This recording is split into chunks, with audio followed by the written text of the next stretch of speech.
I hadn't set foot in Chicago for 3 years. Standing outside St. Augustine Cathedral, watching mourners file through heavy oak doors, I knew exactly how long it had been.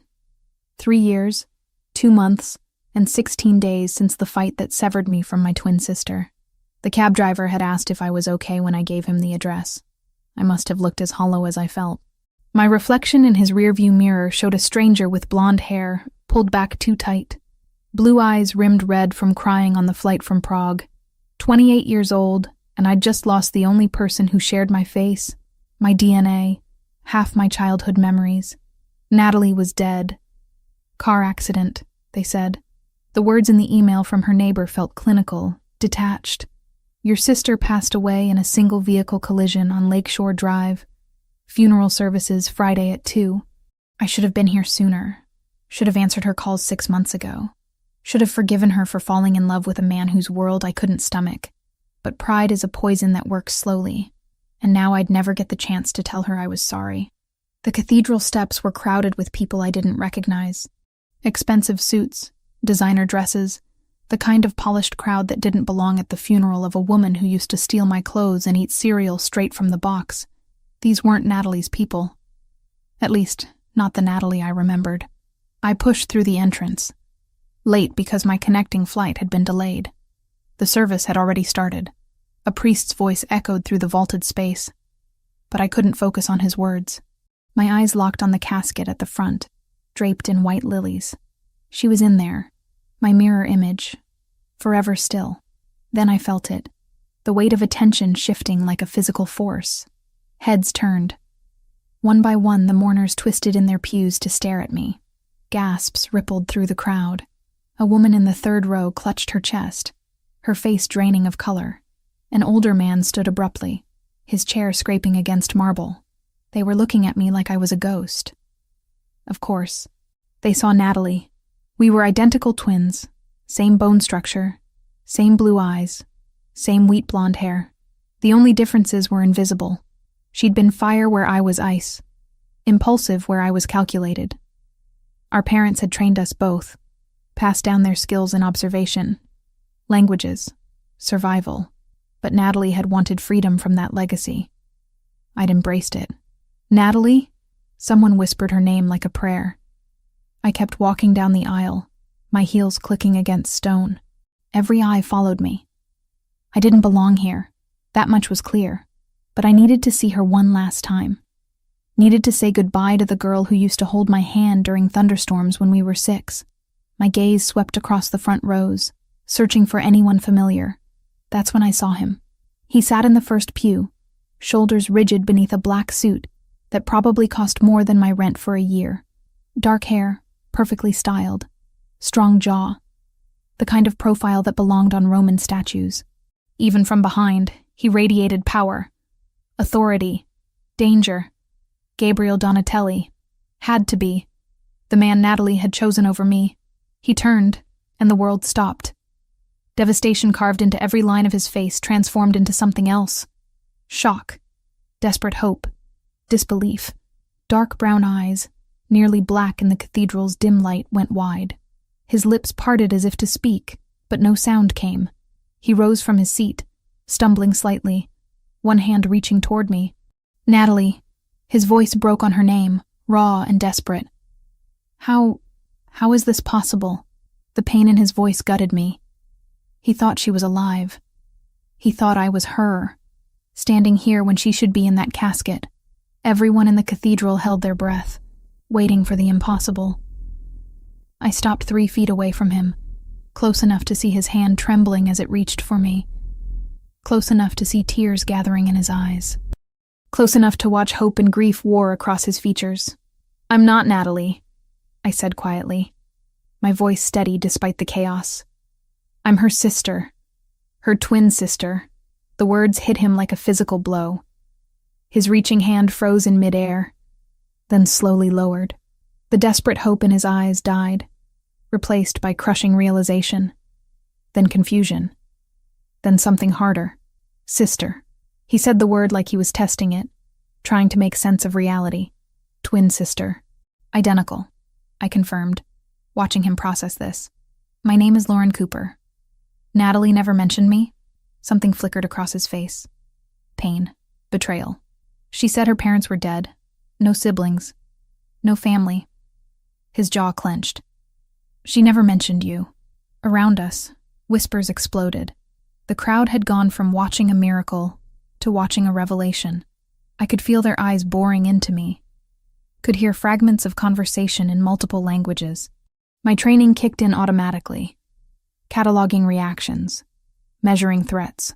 We had a falling out, I said, forcing myself not to back away from his intensity. 3 years ago. When she told me about you. His dark eyes searched mine, looking for Natalie in my features and finding someone else entirely. You're real. You're not. He stopped himself, closed his eyes briefly. When he opened them again, the devastated man had been replaced by something colder, more controlled. We need to talk, after. I came for my sister's funeral, not after, he repeated, and it wasn't a request. He pulled a card from his jacket pocket and pressed it into my hand.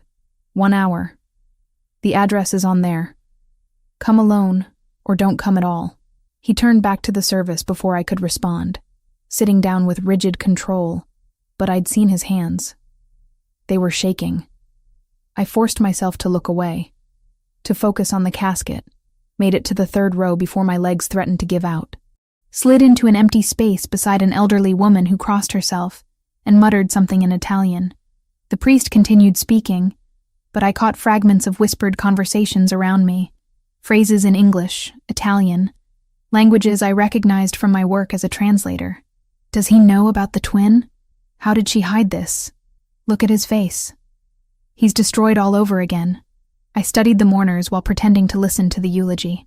There were too many of them, first of all. Natalie had been a free spirit, a photographer who traveled light and kept few friends, yet the cathedral was packed. Second, the security. I counted at least 6 men positioned at intervals along the walls, their jackets cut to conceal weapons. They weren't looking at the priest. They were scanning the crowd, watching exits, communicating with subtle hand signals. This wasn't a normal funeral. This was a fortress. My eyes drifted to conversations happening in hushed tones. A man in the 5th row was speaking rapid Italian to his companion, and I caught the words accident and Albanese and too convenient, Albanian. That sent ice through my veins. The Balkan mafias were notoriously brutal. If they were involved in Natalie's death, then this wasn't an accident at all. I leaned forward, straining to hear more. The man continued, mentioning Lakeshore Drive, brake lines, and something about a message. My translator's brain assembled the pieces automatically. They were discussing sabotage, murder. Someone had killed my sister. The service ended in a blur. People filed out to the reception hall attached to the cathedral. I stayed rooted in my seat, staring at the casket as workers prepared to move it. My hands trembled in my lap. I'd suspected something was wrong from the moment I read that email. Natalie was an excellent driver, paranoid about maintenance after our father had drilled vehicle safety into us as kids. A single vehicle collision on a straight stretch of road? It didn't add up. Miss Cooper? I turned to find an older man with silver hair standing in the aisle. His movements were careful, respectful, but his eyes held warning. I'm Franco Rinaldi. I handle security for the Donatelli family. The Mafia family, you mean? Mr. Donatelli would like to speak with you, privately, away from here. His tone was gentle but firm. Please, for your own safety. My safety? You look exactly like a woman who was murdered 3 days ago. There are people in this church who might not immediately understand you're not her. People who might see you as a threat, or an opportunity, or... He paused. Please come with me. Mr. Donatelli is waiting. I looked back at Natalie's casket one last time, then at the card Gabriel had given me. Just an address. No name, no business. The kind of place that didn't advertise. I'll follow you in my own car, I said. I'm not getting into a vehicle with people I don't know. Franco's mouth twitched in what might have been approval. Smart. The address is the reception venue. Many people will be there. You won't be alone with him. I stood, grabbed my purse, and followed Franco toward a side exit. As we passed through the doorway, I glanced back one more time. Gabriel stood by the casket, one hand resting on the white wood, his head bowed. Even from a distance, I could see his shoulders shaking. He'd loved her. Really loved her. And I'd just shattered whatever fragile hope my appearance had given him. I walked out into cold Chicago air, following Franco to a waiting car. My sister deserved the truth about her death. And if that meant walking into the world that had killed her, then that's exactly what I'd do, even if it destroyed me in the process. The reception was held in a private room that screamed old money and older secrets. Crystal chandeliers cast fractured light across marble floors. Waitstaff moved between clusters of mourners, offering champagne and whispered condolences. I accepted a glass I had no intention of drinking and positioned myself near a window. Black cars lined the curb, expensive ones. Drivers stood at attention, hands folded, eyes alert. This wasn't just wealth on display. This was power. I stayed on the periphery, listening. People talked more freely when they thought you weren't paying attention. My father had taught me that. Listen first. Act later. You look just like her. A woman's voice, soft and sad. I turned to find someone around Natalie's age, with kind eyes and a tissue clutched in her hand. I'm sorry. I'm Rachel. I worked with Natalie at the gallery downtown. Gallery. That was new. She never mentioned working at a gallery. She started about 8 months ago. Photography exhibits mostly. Rachel's smile trembled. She talked about you once. Said she had a sister she missed. The words hit harder than they should have. She said that? Not in detail. Natalie was private, but I could tell it hurt her. Whatever happened between you two. Rachel glanced around nervously. She was scared the last few weeks. Jumpy. Kept checking her phone, looking over her shoulder. Did you tell the police? The police? Rachel's laugh held no humor. Gabriel Donatelli owns half this city. The police don't ask questions he doesn't want answered. Before I could respond, the room shifted.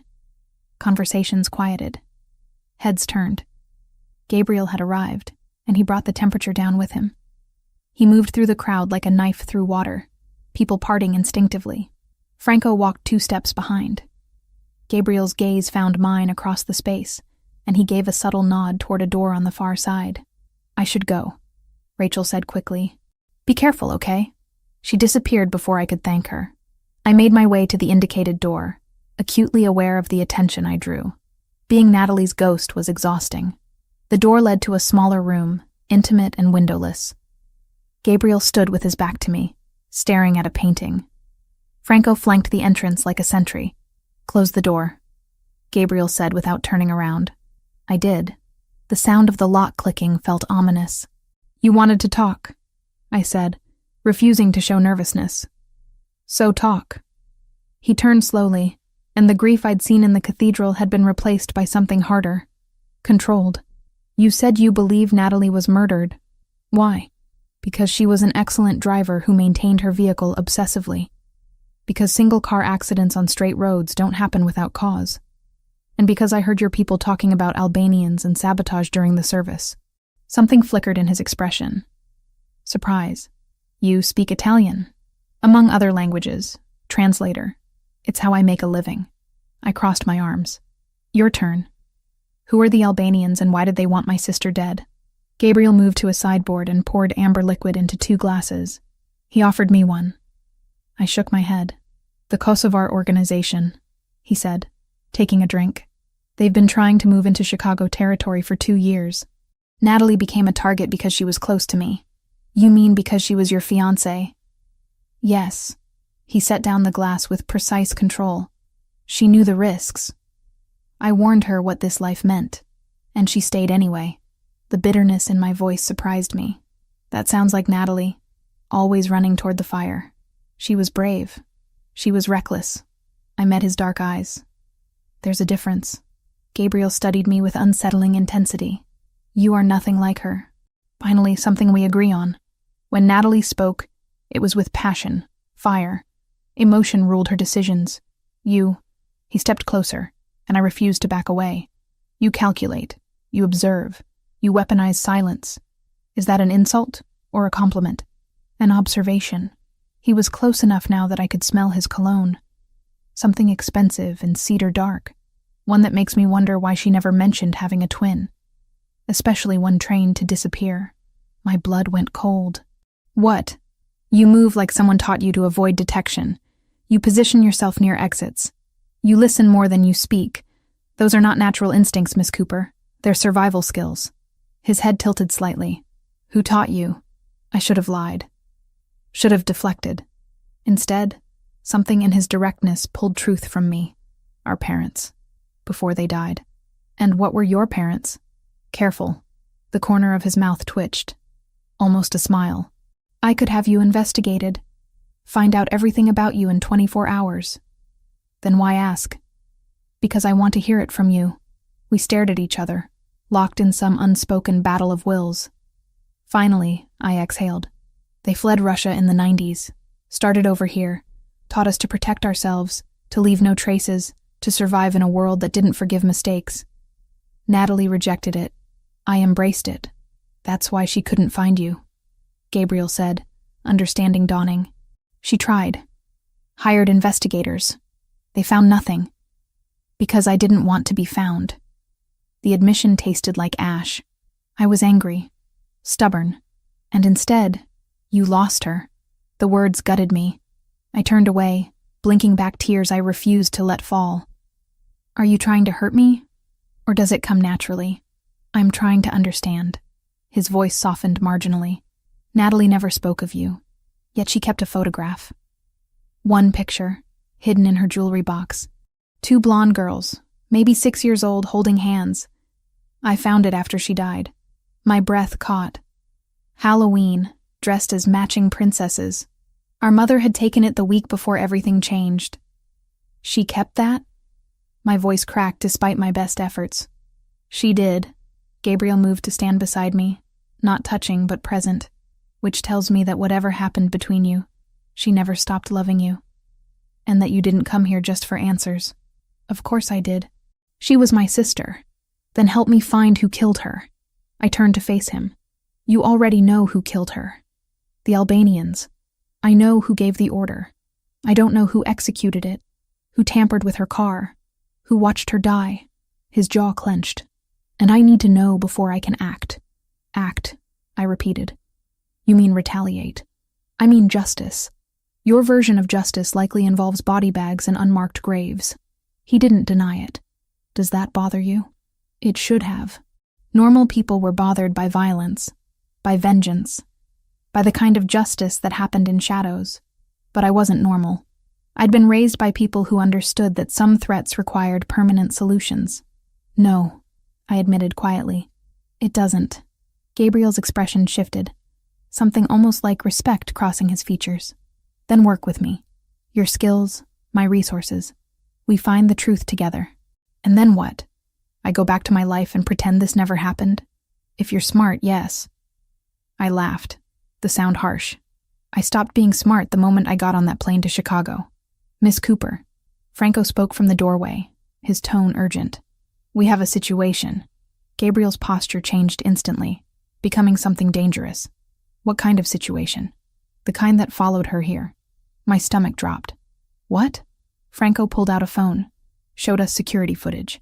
Black sedan parked across from my hotel. 2 men visible inside, faces obscured. The timestamp showed them arriving 10 minutes after I'd checked in this morning. Albanian? Gabriel asked. Most likely. They've been stationary for hours. I processed this information with forced calm. They followed me from the airport. Or they've been monitoring the funeral. Gabriel countered, waiting to see if anyone unexpected showed up. His dark eyes fixed on me. Which you did. So what? They know Natalie had a twin. How is that a threat? Because you're asking questions. Because you look exactly like the woman they killed. He pulled out his phone, typed rapidly. You're not going back to that hotel. Excuse me? Franco, take her to the house. North property, full security detail. I am not going anywhere with you, I said firmly. I can handle myself. Against trained killers? With what? Sharp words and careful observation? His tone turned sharp. This is not negotiable, Miss Cooper. You involved yourself in this by coming here. Now you're a target. I can protect you or I can have someone clean up your body when they're finished. Your choice. The brutal honesty should have terrified me. Instead, something in me responded to it. The part that Natalie had shared. The part that recognized danger and ran toward it anyway. Fine, I said, but we do this my way. I'm not a prisoner, and I'm not helpless. I help investigate, or you can explain to the police how you let your dead fiancé's twin sister get murdered under your watch. Gabriel's eyes narrowed. Are you threatening me? I'm negotiating. For a long moment, we stood locked in silent combat. Then, impossibly, he smiled. A real smile. Small and sharp. Natalie never threatened me. She would beg, cry, seduce. You hold a knife to my throat and dare me to bleed. Is that a yes? That's a we'll discuss terms in a secured location. He gestured to Franco. Take her. I'll handle things here and meet you in an hour. Franco moved toward me, respectful but firm. I grabbed my purse and followed him out a side exit, away from the reception, away from witnesses. As we walked toward a waiting car, I pulled out my phone and sent a quick message to my emergency contact. Just in case. The last thing I saw before the car door closed was Gabriel watching from a window, his expression unreadable. I'd just agreed to enter the world that killed my sister. The world I'd spent my whole life learning to avoid. But Natalie deserved the truth, and I was going to get it, even if it destroyed me. Franco drove in silence, his eyes constantly checking mirrors. 2 cars followed us, maintaining precise distance. Protection detail, I assumed. The cityscape blurred past until buildings gave way to trees, then water. Lake Michigan stretched dark and infinite to our right, moonlight carving silver paths across its surface. How far is this place? I asked, breaking the quiet. 20 minutes north of the city. Secure location. Franco's tone was professional, almost gentle. Mr. Donatelli has several properties. This one is the safest. Safe from what, exactly? The Albanians you all keep mentioning? His jaw tightened. From anyone who might want to hurt you because of who you look like. Because I looked like Natalie. Because some part of me was her. Walking and breathing when she no longer could. The thought made my chest ache.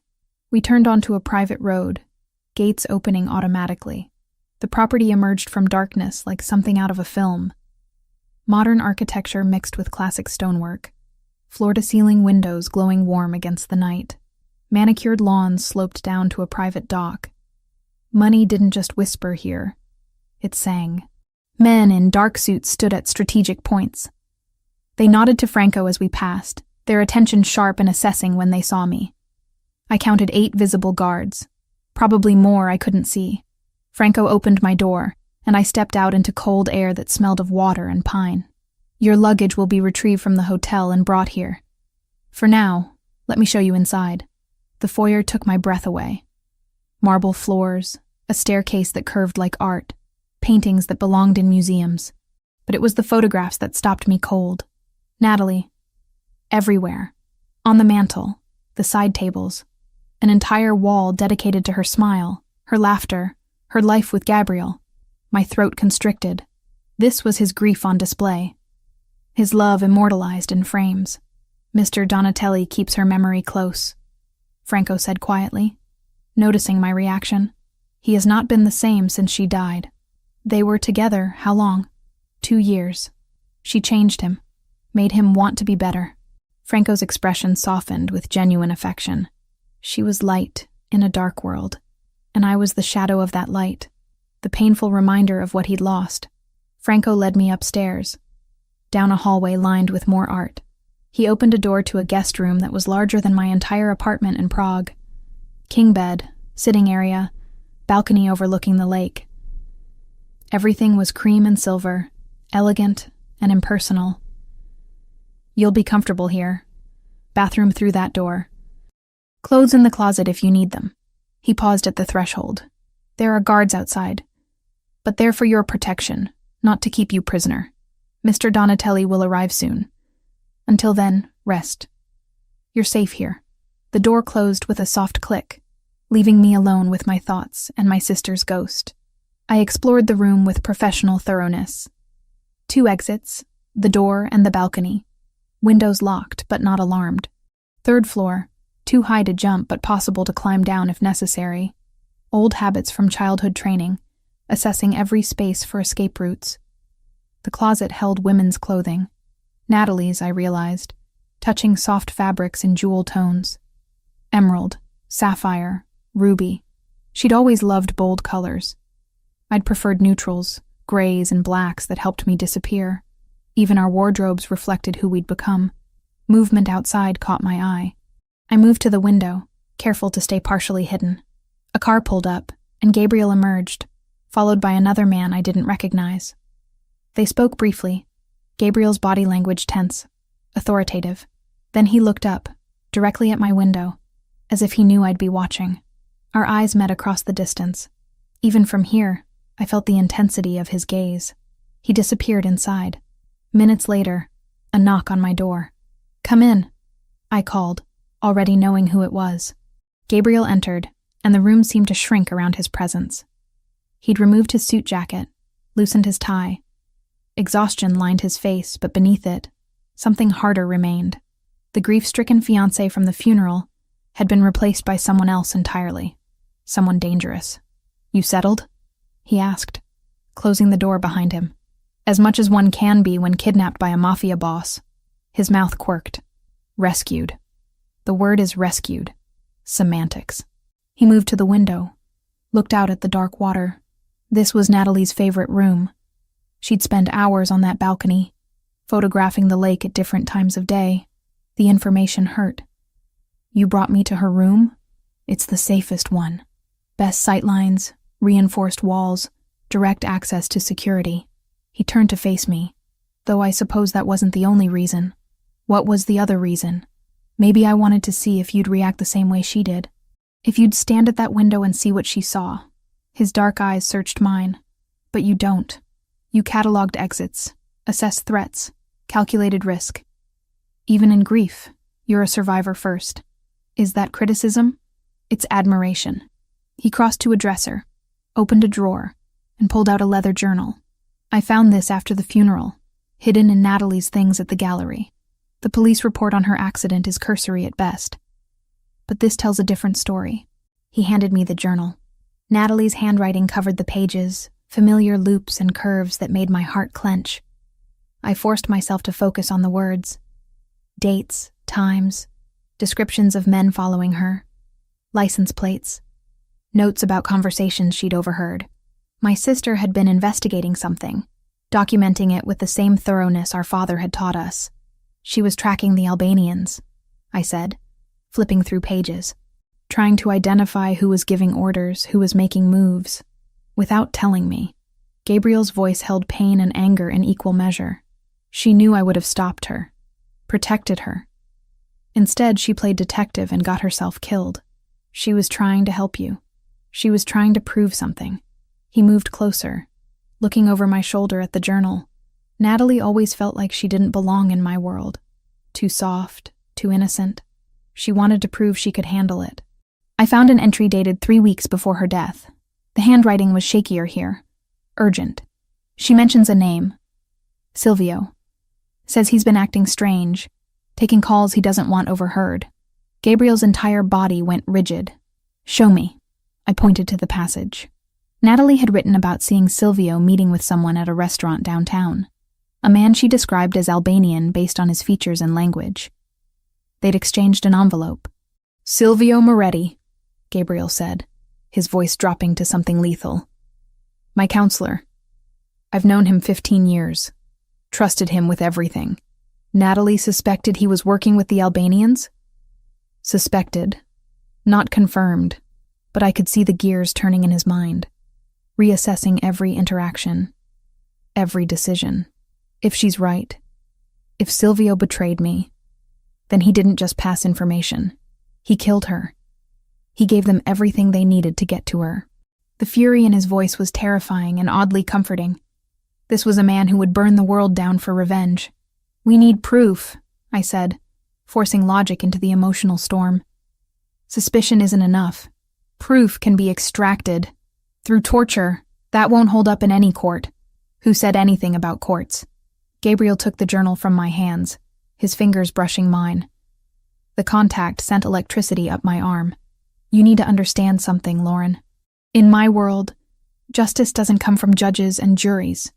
It comes from loyalty and consequences. If Silvio betrayed me, betrayed Natalie, he'll answer for it. Permanently. I should have been horrified.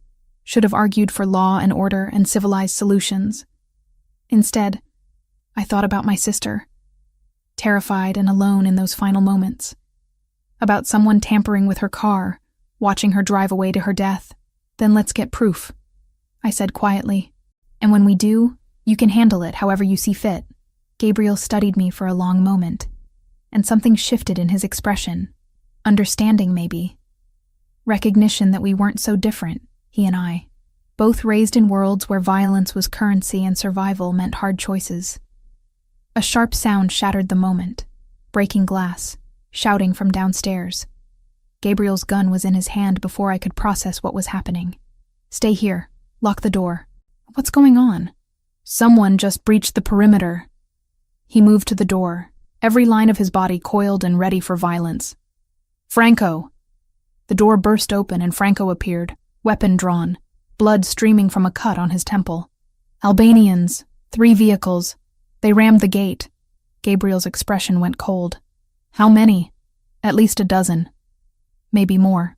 Gunfire erupted from somewhere below. Glass shattered. Men shouted in multiple languages. My training kicked in, overriding panic. Where's the safest location in the house?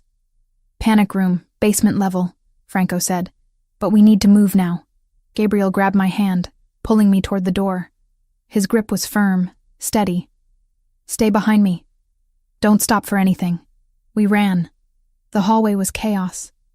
Smoke filled the air. Alarms shrieked. And somewhere below, men were dying. Gabriel kept my hand locked in his as we moved, Franco leading with his weapon raised. 2 of Gabriel's guards appeared from a side corridor, taking defensive positions. Cover the stairs, Gabriel ordered. No one gets past this floor. We descended a back stairwell I hadn't noticed earlier. The sounds of fighting grew more distant, contained to the front of the house. Gabriel's security was holding the line, buying us time. The basement was surprisingly modern. Concrete reinforced with steel, emergency lighting casting everything in harsh white. Franco led us to what looked like a wine cellar, but when he pressed his palm to a panel, a section of wall slid open. The panic room was exactly what I expected. Reinforced walls, surveillance monitors showing multiple angles of the property, emergency supplies, weapons, a fortress within a fortress.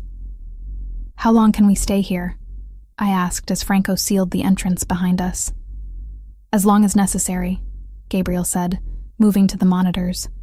His jaw clenched as he watched his men engage the attackers. Though I don't plan to hide while my people fight. Your people are trained for this. You're more valuable alive than dead in some pointless shootout. His dark eyes cut to me. Pointless? Strategic, I corrected. You said yourself this is about loyalty and consequences. Getting yourself killed before you can deliver those consequences would be pointless. Franco made a sound that might have been a suppressed laugh. She has a point, boss. Gabriel's expression remained hard, but he turned back to the monitors. I watched over his shoulder as the battle unfolded in grainy black and white. The Albanians were professional, coordinated. They'd come prepared for Gabriel's security, which suggested inside information. They knew the layout, I said quietly. Knew where your guards would be positioned. Someone told them. Silvio. Gabriel's voice was lethal. He's not answering his phone. Neither is his second in command. Convenient timing. Franco, I want Silvio found. Now. And I want to know where he was tonight.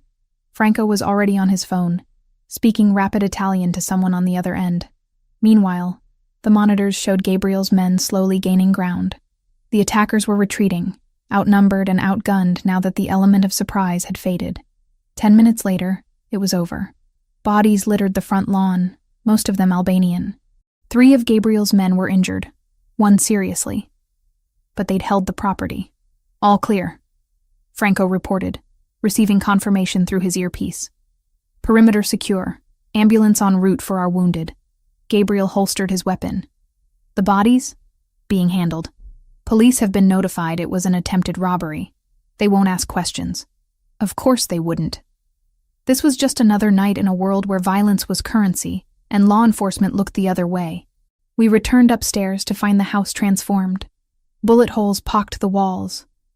Glass glittered across marble floors. Blood stained the foyer where someone had fallen. Men in dark suits moved with practiced efficiency, cleaning, documenting, erasing evidence. "Your room is untouched," Franco said to me. "But perhaps you'd prefer different accommodations tonight." "She stays near me," Gabriel said before I could respond. "The master suite. Double the guards on that floor." I should have argued, should have insisted on independence. But standing in the wreckage of an attack meant to kill me. I found myself nodding. Gabriel led me to the opposite wing, to a suite that was somehow both luxurious and masculine. Dark woods, leather, floor-to-ceiling windows overlooking the lake. A California king bed dominated the space. "There's a sitting room through there," he said, gesturing to an adjoining door. "Couch converts to a bed. You'll have privacy." "Thank you." He moved to the windows, looking out at the water. Dawn was breaking, painting the sky in shades of amber and rose. We'd survived the night, but at what cost? "They'll come again," I said quietly. "The Albanians. If Silvio told them about me, they'll keep trying until I'm dead. Then we eliminate the threat before they get another chance."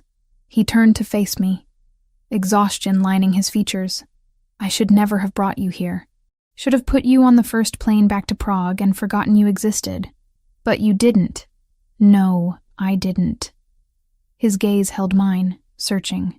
"Because you're the first person who understands. Who knows what it's like to lose someone and want vengeance more than breath. Who doesn't flinch at the ugly truth of what I am. And what are you, Gabriel? A monster who loved an angel. Who watched her die because I couldn't protect her. Who sees her face every time I look at you and knows I'm failing her all over again." The pain in his voice broke something in me. I crossed the space between us. Driven by impulse I didn't understand. I'm not her. I'll never be her. But I'm here. And I'm not going anywhere until we find who killed my sister. His hand came up, fingers tracing my jaw with devastating gentleness. "You look so much like her. Same face, same eyes. But when you speak, when you move, you're completely different. It's like watching a familiar melody played in a different key. Gabriel, I know I shouldn't touch you, shouldn't feel what I'm feeling. But standing here, knowing I almost lost you tonight," his thumb brushed across my lower lip, and heat flooded through me. "Tell me to stop." I should have. Everything about this was wrong, complicated. A betrayal of my sister's memory. But Natalie was gone. And I was alive. And the man standing before me made me feel something I'd never experienced. "I can't," I whispered. He kissed me.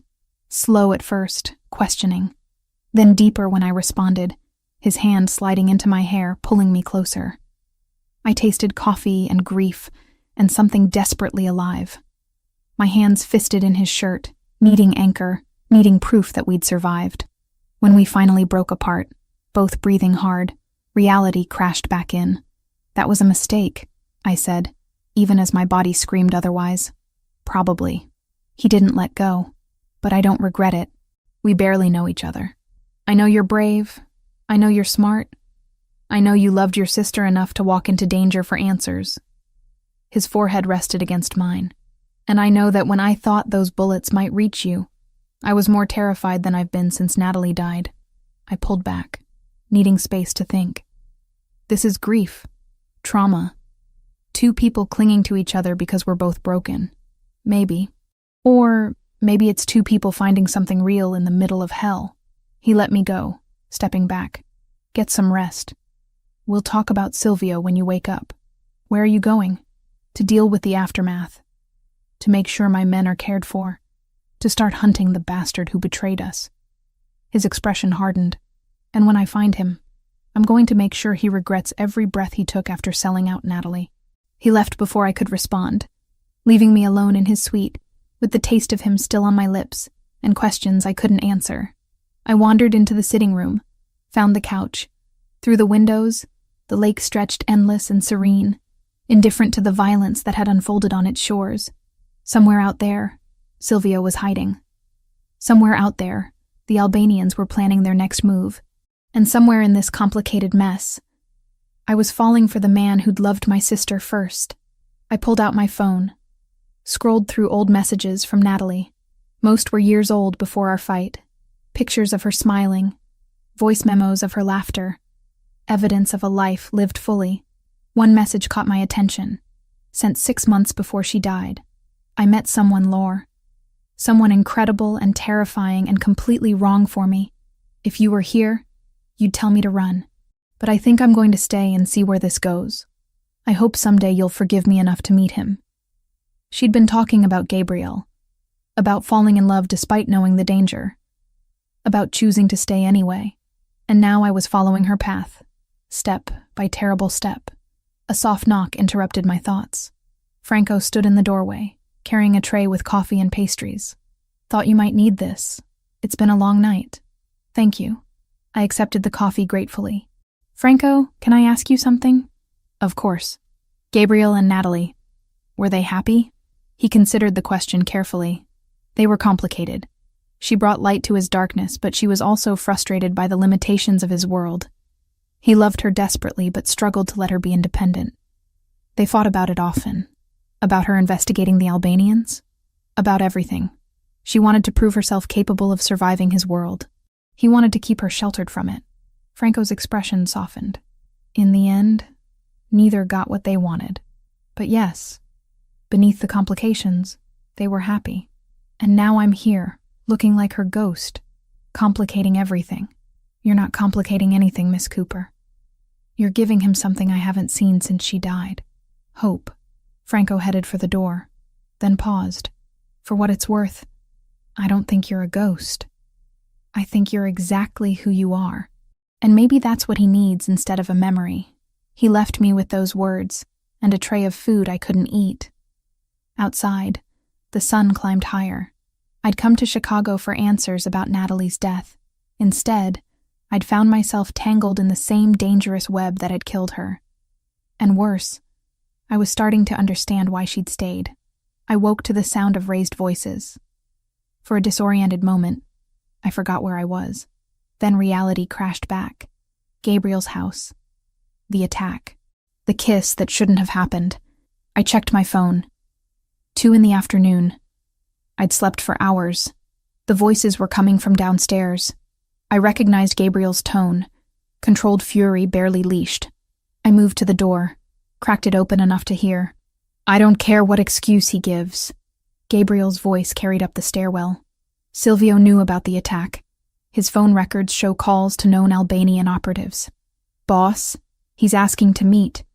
Says he can explain everything. That was Franco, measured and careful. It's a trap. Probably. But he claims he has proof the Albanians are planning something bigger. Silence stretched. Then Gabriel spoke, his voice colder than I'd ever heard it. Set it up. Neutral location, full security. And Franco? Whatever happens, Silvio doesn't walk away. I dressed quickly in clothes from the closet. Black jeans that fit surprisingly well. A charcoal sweater. Natalie's clothes, I realized. We'd always been the same size. Gabriel was in his office when I found him, standing at the window with his back to the door. He didn't turn when I entered, but his shoulders tensed. You heard, he said. Statement, not question. Hard not to. You weren't exactly quiet. I wasn't trying to be. He finally faced me, exhaustion carving lines around his eyes. Silvio wants to meet tonight, claims he has information, and you think it's a trap. I know it's a trap. The question is whether the information is worth walking into it. He moved to his desk, pulled up security footage on his computer. We found him through his mistress. The screen showed a middle-aged man with silver hair and sharp features. Handsome in a polished way, expensively dressed. He was pacing in what looked like a hotel room, phone pressed to his ear, gesturing wildly. That's Silvio? 30 years in this life. I've known him since I was 18. Gabriel's jaw clenched. And he sold out Natalie for what? Money? Territory? Cowardice? He looked at me, really looked, and something shifted in his expression. You're wearing her clothes. Everything else I own is still at the hotel. She wore this the night I met her, gallery opening downtown. She took my picture without asking, said I had interesting shadows. The intimacy of the memory hung between us.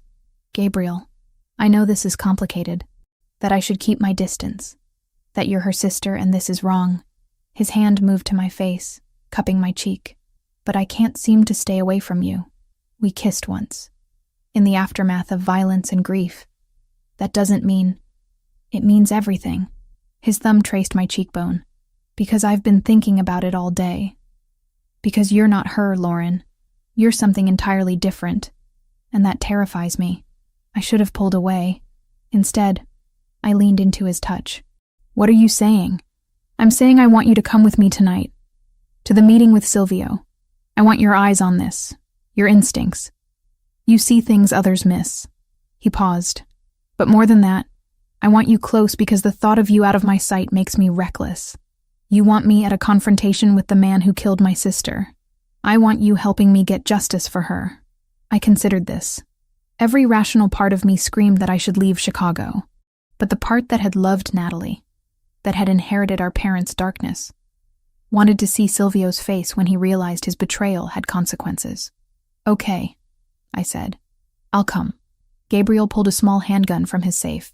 Glock 43, 9mm, easy to conceal. Franco will get you a holster. I took the weapon, checked the chamber, tested the weight. The movements came automatically, muscle memory from training sessions when I was 15. You handle that like you've done it before, Gabriel observed.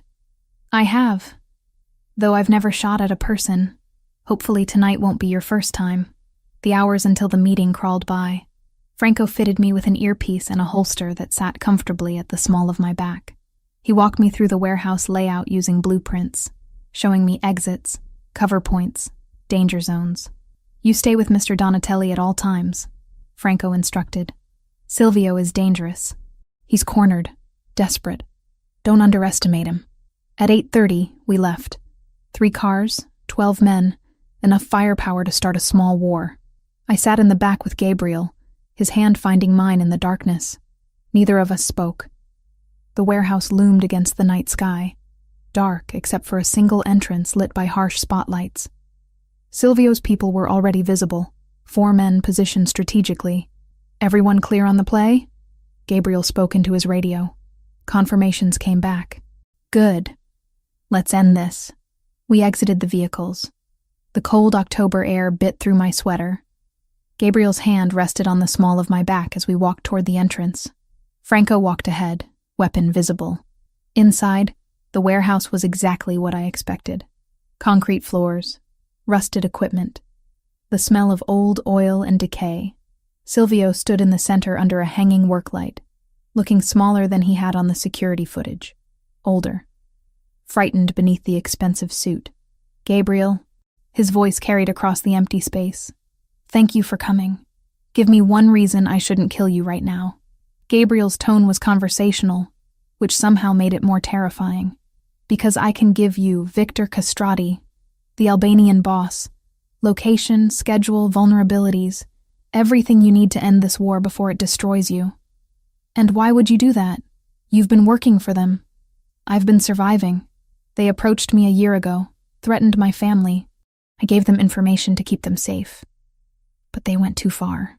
Silvio's eyes drifted to me, and genuine pain crossed his face. I never wanted Natalie dead. That wasn't supposed to happen. But it did. Gabriel's voice dropped to something lethal.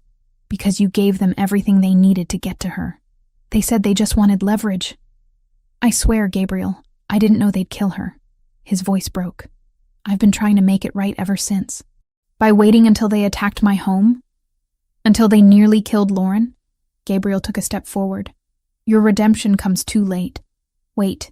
I spoke for the first time, and everyone's attention shifted to me. You said you're giving us Victor. What's the catch? Silvio's eyes met mine, and I saw calculation behind the fear. The catch is that I walk away. New identity, money, protection. I disappear, and you get the man who actually ordered Natalie's death. No. Gabriel's response was immediate. Then we all die. Silvio pulled his hand from his pocket, and suddenly his men had weapons raised. Gabriel's people responded in kind, and the warehouse became a standoff. I activated a dead man's switch when you arrived. If I don't check in every 15 minutes, information about your operation goes to the FBI.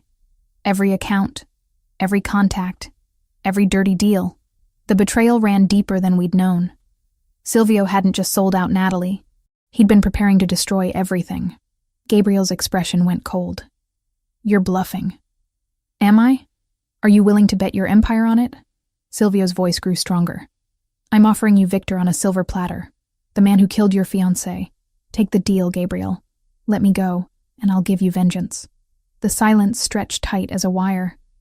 I could feel Gabriel's fury radiating beside me. He wanted Silvio dead. But he wanted Victor more. Show me proof, Gabriel said finally. Proof you actually have access to Victor. Silvio pulled out his phone, tapped the screen, then turned it toward us. A photo showed Victor Castrati entering a building, timestamp from earlier today. Another showed his schedule for the next week, detailed and specific. I've been his inside man for a year. I know everything. Silvio's smile was bitter. Take it or leave it, Gabriel. Decide fast. My next check-in is in 8 minutes. Gabriel looked at me, and I saw the question in his eyes. What would I do? Let Silvio walk to get Victor, or demand justice now and risk everything? I thought about Natalie, about how she'd tried to prove herself in a world that ultimately killed her, and I thought about what she would want. Not revenge against the messenger. Revenge against the man who'd given the order. Take the deal, I said quietly. Get Victor. Gabriel's jaw clenched, but he nodded. Fine. Give us Victor, and you walk. But Silvio? He stepped closer. If you're lying, if this is a setup, I will find you. I will find everyone you've ever loved. And what happens to them will make you wish you'd died here tonight. Silvio swallowed hard. I understand. Then talk. And make it count. What followed was 30 minutes of information. Victor's location, a penthouse in downtown Chicago. His schedule, his security detail, his weaknesses. Silvio laid it all out with the precision of someone who'd been planning this revelation for months. When he finished, Gabriel pulled out his phone and made a call. Let him go. Full surveillance.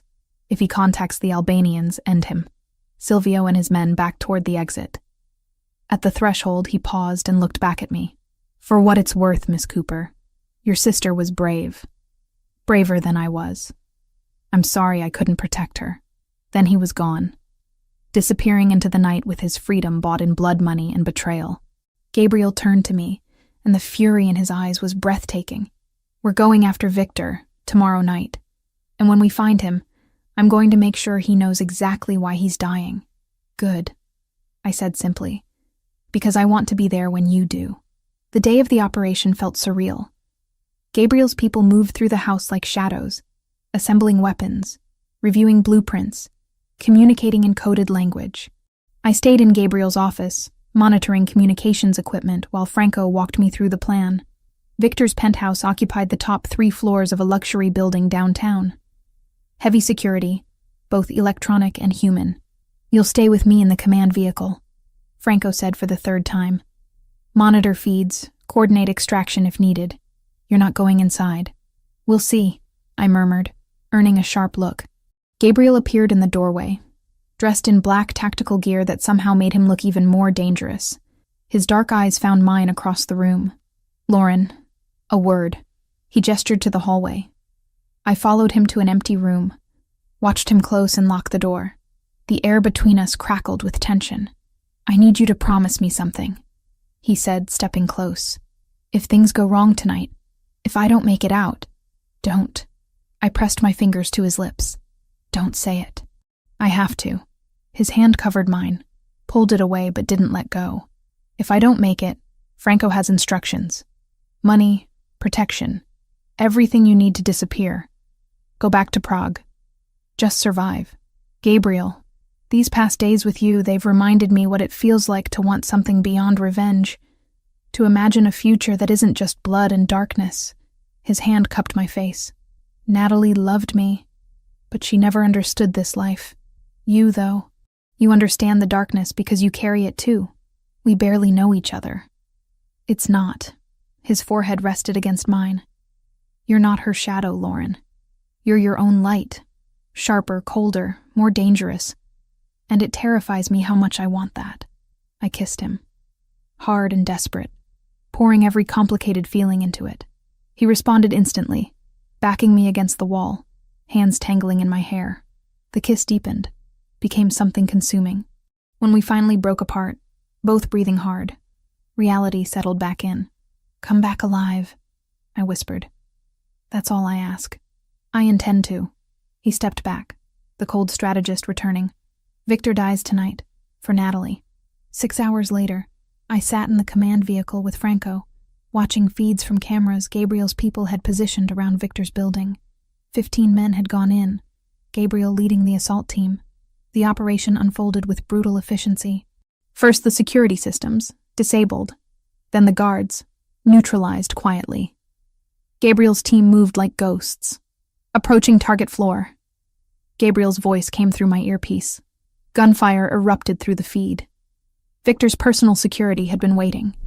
The screens showed chaos, muzzle flashes in the darkness, men falling. Gabriel, report, Franco barked.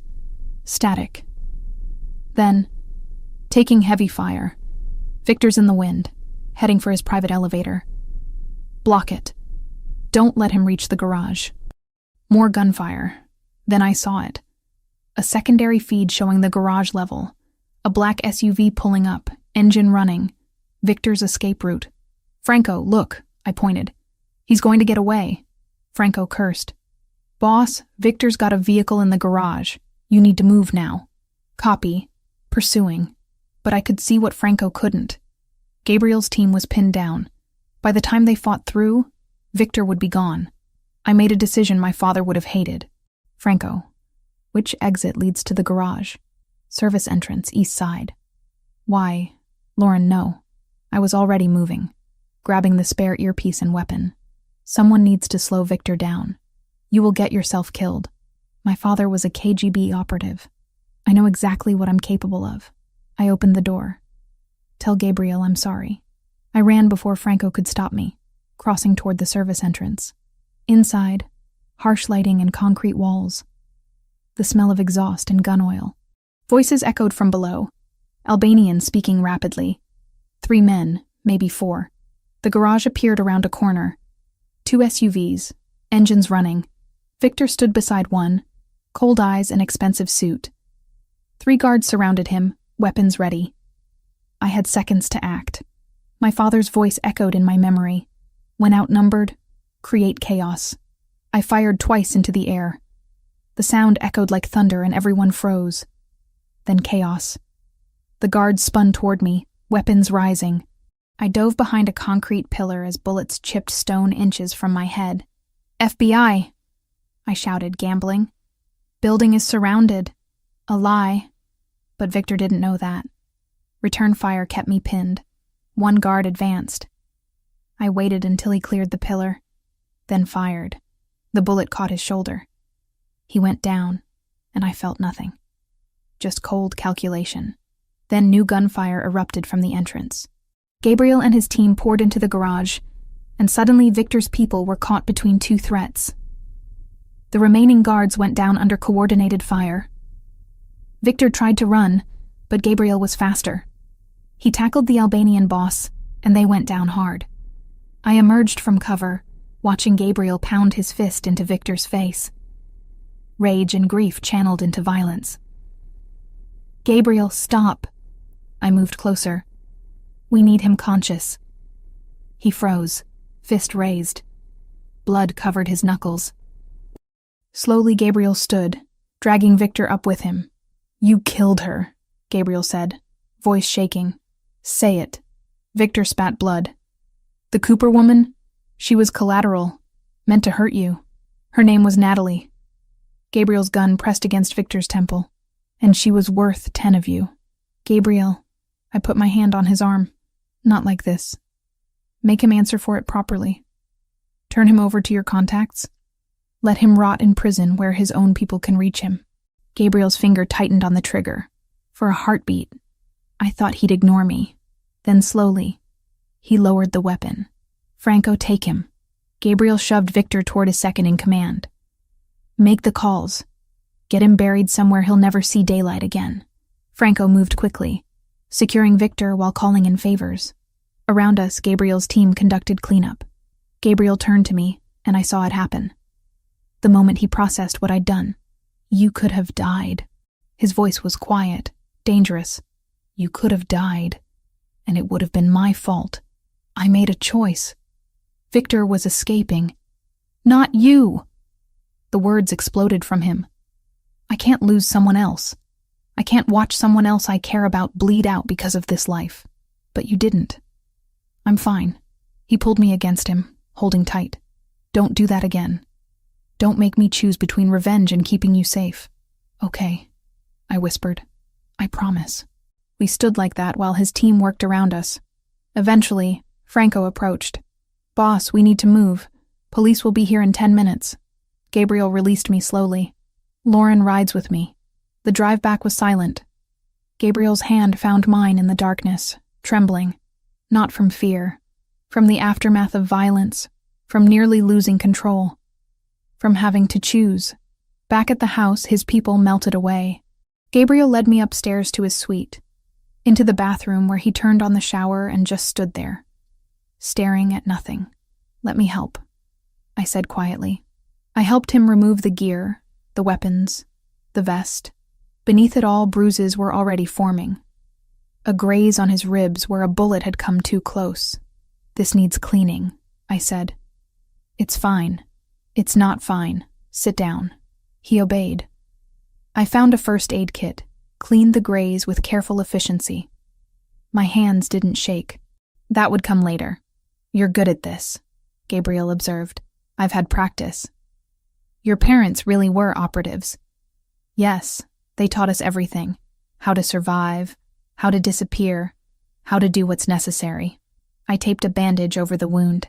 "How to live with the consequences of hard choices." "And can you live with what you did tonight?" I met his eyes. "I don't know yet. Ask me tomorrow." "Tomorrow." He pulled me close, buried his face in my hair. "Tomorrow we figure out what comes next. Tonight, I just need you close." I leaned into him, and we stayed like that while water ran in the shower, steam filling the room. Outside, the lake was dark and peaceful. Natalie had been avenged. Victor would pay for what he'd done. But the cost was written in blood and bullets and the knowledge that I'd crossed a line tonight. And the terrifying part was that I didn't want to go back. 2 weeks after Victor's capture, I stood in my hotel room staring at a plane ticket to Prague. The room felt sterile after Gabriel's lake house, all beige walls and generic art. My luggage sat packed by the door, ready for a life I wasn't sure I wanted anymore. My phone buzzed. "Gabriel," for the 3rd time that morning. I let it go to voicemail. We'd been dancing around the same conversation for days, both knowing we needed to talk, but neither brave enough to start. The truth was simpler and more complicated than either of us wanted to admit. I'd fallen for a man who commanded an empire built on violence. A man who'd loved my sister first. A man whose world had already taken one person I loved. I needed space to think, to breathe, to figure out who Lauren Cooper was when she wasn't running on adrenaline and grief. The knock on the door wasn't surprising. I'd known he'd come eventually. Gabriel stood in the hallway, dressed in casual clothes that somehow made him more intimidating. Dark jeans, leather jacket, that scar on his chin catching the light. He looked exhausted, haunted. "You weren't going to say goodbye," he said quietly. I didn't know what to say. "How about the truth?" He stepped inside, and I closed the door. "How about telling me you're leaving because you can't handle what we did? What I am. What this life costs. It's not that simple." "It's exactly that simple." He moved to the window, stared out at the skyline. Natalie struggled with the same thing. She wanted to love me but hated what loving me meant. The compromises, the violence, the constant danger. She tried to prove she could handle it, and it killed her. "I'm not Natalie. No, you're stronger, colder, more capable of surviving this world." He turned to face me. "Which is exactly why I shouldn't ask you to stay. Because you could. You could adapt, build a life here, become part of this. And watching you do that, Watching this darkness consume someone else I love would destroy me. The words hung in the air. Someone else I love. He'd said it casually, like it was obvious. You don't love me, I said, needing to believe it. You love what I represent. Closure with Natalie. A second chance. Is that what you think?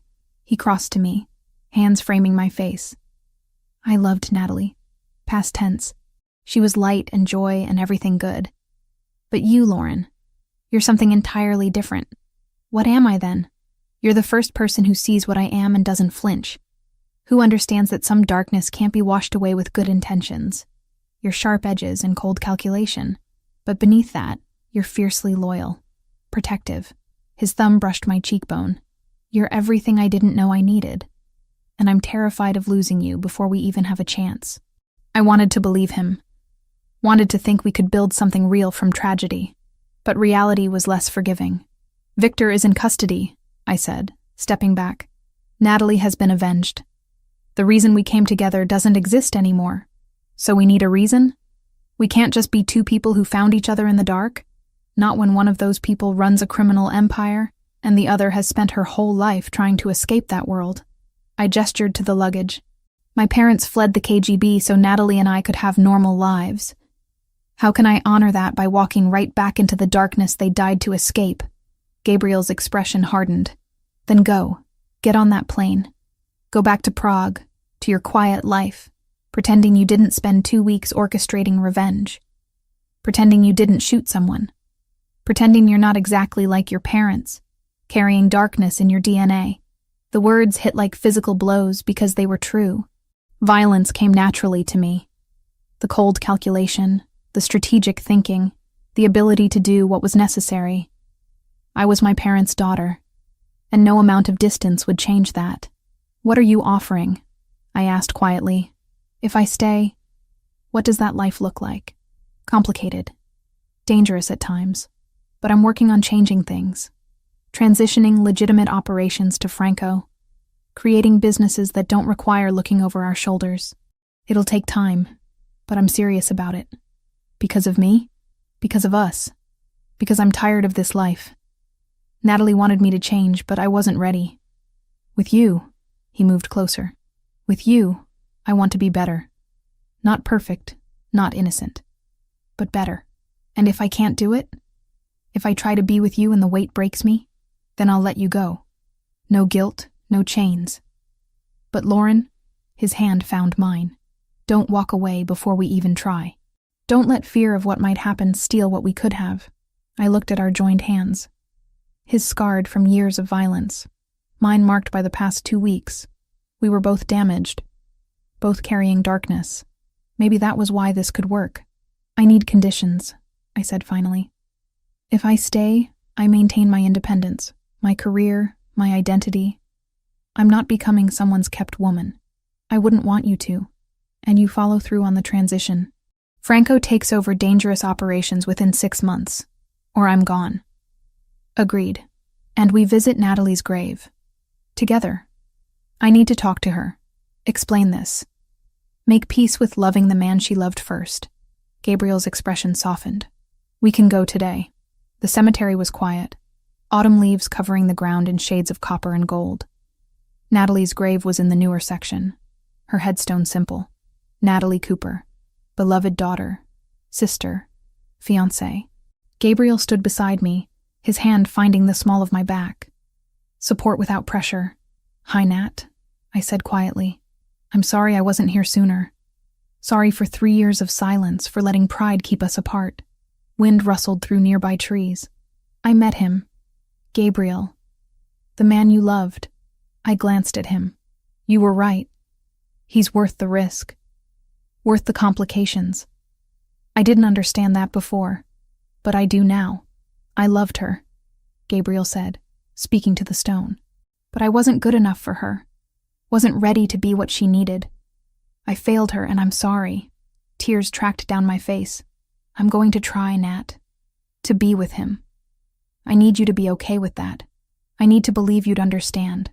The wind picked up, and somewhere a bird called. It felt like permission. Gabriel pulled me against his side. She'd want you happy. She'd want both of us to find something good from all this pain. You think so? I know so. Natalie was many things, but she wasn't vindictive. She loved you. That doesn't stop just because she's gone. We stood there for long minutes. Finally, I placed flowers on the grave, white lilies like the ones at her funeral. I'll come back, I promised. I'll tell you how it goes. You won't be forgotten, Nat. Not by me, not by him. You'll always be part of our story. As we walked back to the car, Gabriel's arm around my shoulders, I felt something shift. Acceptance. The past couldn't be changed. Natalie was gone, and two people who'd found each other through tragedy were choosing to see if love could grow in darkness. Where to? Gabriel asked as we reached the car. I looked back at Natalie's grave one last time, then at the man beside me. Home, I said simply. Take me home. He understood. Not my hotel, not Prague. Home to the lake house, to the life we were choosing to build together. The drive back was quiet, comfortable. Gabriel's hand found mine across the console, and I didn't pull away. This was my choice, my risk, my leap into the unknown. And for the first time since arriving in Chicago, I felt something beyond grief and anger. I felt hope, fragile and frightening, but undeniably real. The lake house appeared through the trees, windows glowing warm. Franco stood on the porch, but he smiled when he saw us. "Welcome back, Miss Cooper," he said. "Your room is ready. Though I suspect you'll be needing different accommodations now." "Franco," Gabriel warned, but there was no heat in it. "What?" "I'm just saying what everyone's thinking." Franco's expression turned serious. "For what it's worth, I'm glad you stayed. Boss needs someone who isn't afraid to challenge him." "That's the plan," I said. Inside, the house felt different. Less like a monument to Natalie, and more like a place that could hold new memories. Her photos were still there, still honored, but they didn't dominate. Gabriel had made changes, creating space for me without erasing her. "I'll have your things moved from the hotel tomorrow," he said, leading me upstairs. "But tonight, I just want you here. Want to know you're safe, that you're staying, that this is real." We reached the master suite, and he paused. "Last chance to change your mind. To say this is too fast, too complicated, too much."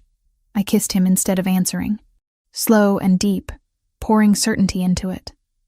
When we finally broke apart, he rested his forehead against mine. "I'll spend the rest of my life proving you made the right decision."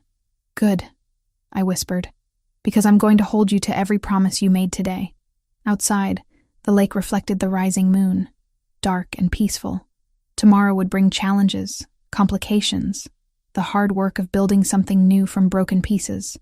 But tonight, for the first time since Natalie's death, I felt like I was exactly where I belonged. In the darkness, finding light. In the grief, finding love. In the ending, finding a beginning. Based on the outline and the style of the previous transcriptions, here is part 8. 9 months had passed since I'd chosen to stay. 9 months of watching Gabriel slowly transform from a man who ruled through fear into someone building something legitimate. The transition wasn't easy or clean, but it was real. Tonight was the culmination of everything. A charity gala at the Four Seasons, benefiting victims of organized crime. The irony wasn't lost on anyone. Gabriel Donatelli, former Mafia boss, now funding programs to help people escape the life he'd once commanded. I stood in front of the mirror, adjusting the emerald dress Gabriel had chosen. 6 months pregnant, my body had changed in ways I was still adjusting to. The baby kicked, reminding me that everything we'd built had become tangible, real, impossible to walk away from. "You look beautiful," Gabriel said from the doorway. He wore a tuxedo that made him look dangerously handsome, though his eyes were softer now. Fatherhood suited him, even before our daughter arrived. "I look like I swallowed a basketball. You look like everything I never knew I wanted." He crossed to me, hands settling on my swollen belly. "Are you sure you're up for tonight? We can skip it if you're tired. And miss watching Franco officially take over? Not a chance." Tonight's event served dual purposes. Publicly, it was charity. Privately, it marked Gabriel's complete exit from the organization. Franco would assume control of all remaining operations, legitimate and otherwise, while Gabriel focused on the legal businesses we'd been building. The ballroom glittered with Chicago's elite. Politicians, businessmen, socialites who'd once feared Gabriel now sipped champagne beside him, pretending the past didn't exist. Money had a way of buying amnesia. Franco approached, looking uncomfortable in his tuxedo. "Boss, everything's ready. Contracts are signed, transfers are complete. As of midnight, it's all mine. Not boss anymore," Gabriel corrected gently. "Just Gabriel. You're the one they answer to now." Franco's expression was complicated. Pride and apprehension mixed together. "You sure about this? Walking away completely? I'm building something better. For her. For our daughter." Gabriel's hand found mine. "The old life is yours. Make it whatever you want it to be. I'll make you proud." "You already have." I excused myself to use the restroom, navigating through the crowd with the gracelessness of late pregnancy. The hallway was quieter, and I took a moment to breathe, pressing a hand to my lower back. That's when I noticed him. A man stood near the service entrance, watching the ballroom with intense focus. Mid-30s, dark suit. But something about his posture was wrong. Too rigid, too alert. His hand kept drifting to his jacket, and I recognized the gesture. He was armed. My training kicked in despite months away from that world. I observed without seeming to, noting details. The slight bulge under his jacket, the way he tracked Gabriel's movements, the Albanian accent I caught when he spoke into a phone. Victor's cousin. Had to be. Silvio had warned us there were relatives who might seek revenge, but we'd thought we'd neutralized the threat. I moved quickly, circling back toward the ballroom. Found Franco first. Threat. Service entrance. Albanian. Armed. Watching Gabriel. Franco's expression hardened instantly. "Get to Gabriel. Now. Don't let him out of your sight." I pushed through the crowd, pregnancy making me slower than I wanted. Gabriel was near the stage, speaking with a city council member, oblivious to danger. The lights dimmed for the scheduled presentation. Perfect cover for an attack. I reached Gabriel, grabbed his arm. "We need to move. Now." "Lauren, what?" "Albanian. Service entrance. He's here for you." Gabriel's transformation was instantaneous. The civilized businessman disappeared, replaced by the predator. His hand found the small of my back, guiding me toward an exit. Too late. The man emerged from the service entrance, weapon rising. Everything happened in seconds. Franco appeared from nowhere, tackling the Albanian before he could fire. They went down hard, and the crowd erupted into screams. Gabriel shielded me with his body, backing us toward cover. More security poured in, Gabriel's former men who still protected him. The Albanian was subdued, dragged away, but the damage was done. The illusion of safety, of normalcy, shattered like glass. Gabriel held me, hands checking for injury. "Are you hurt? Is the baby—" "We're fine, I'm fine." But my hands were shaking now, adrenaline catching up. "How did he get in? Your security?" Was focused on external threats. He came as catered staff. Gabriel's jaw clenched. "This is my fault. I should have been more careful. This is Victor's cousin's fault. And it's over now." I pressed his hand to my belly where our daughter kicked.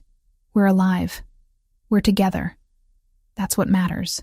Police arrived, asking questions we'd answered 100 times before. Former associates vouched for Gabriel's reformed status. The Albanian was taken into custody, and slowly, the chaos settled. In the aftermath, we stood on the hotel balcony overlooking the lake. The same lake we'd stared at from Gabriel's house months ago. Dark and peaceful. And indifferent. "Maybe Franco should handle everything," Gabriel said quietly. "Maybe I'm fooling myself thinking I can build something clean from this. You already are building it. One foundation at a time." I leaned into him. Tonight was one man's vendetta. Tomorrow is a foundation helping abuse survivors. A scholarship program. Legitimate businesses employing people who need second chances. That's your legacy now. Our legacy. His hand covered mine on my belly. Her legacy. Speaking of which, we need to finalize her name. I thought we agreed. Natalie. I'd suggested it weeks ago. And Gabriel had cried. Not from grief this time, but from something gentler. Gratitude that I wanted to honor my sister this way. Natalie Cooper Donatelli, I said, testing it. Our daughter, carrying both our pasts into a better future. She'll be extraordinary, just like her mother. 3 weeks later, I sat in the same hospital where I'd once translated for victims of violence, now giving birth to hope made flesh. Gabriel held my hand through every contraction, every push, every moment of pain that led to something beautiful. When they placed our daughter in my arms, tiny and perfect and ours, I looked at Gabriel and saw tears streaming down his face.